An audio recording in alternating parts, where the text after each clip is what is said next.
పోలవరం నియోజకవర్గం తెలుగుదేశం జనసేన బీజేపీ ఉమ్మడి అభ్యర్థిగా జనసేనకు కేటాయించగా నియోజకవర్గంలో జనసేనకు ప్రజాదరణ లేదని పోలవరం నియోజకవర్గ ఎస్టీ సెల్ ఉపాధ్యక్షుడు తెల్లం వెంకటేశ్వరరావు ఏర్పాటు చేసిన మీడియా సమావేశంలో మాట్లాడారు.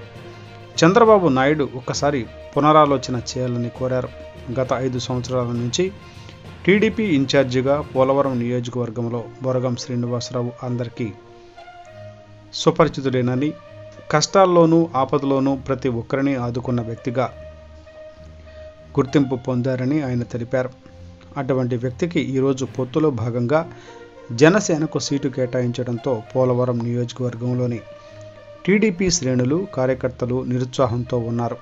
ఇది మరోసారి ఈ నియోజకవర్గంపై అధిష్టానం ఒక్కసారి దృష్టి సారించి బొరగం శ్రీనివాస్కు టికెట్ కేటాయిస్తే అత్యధిక మెజారిటీతో గెలిపిస్తామని ఘంటాపథంగా చెప్పారు.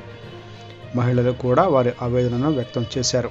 ఈ సమావేశంలో ఎస్టీ సెల్ అధ్యక్షులు మడక రామకృష్ణ, పార్లమెంటు ఉపాధ్యక్షులు మడకం కన్నప్పరాజు, పోసం ముక్కమ్మ, కంగాల రామమ్మ, సోడెం వెంకమ్మ, పట్టెం లక్షి, ఉయికే మల్లమ్మ తదితరులు పాల్గొన్నారు.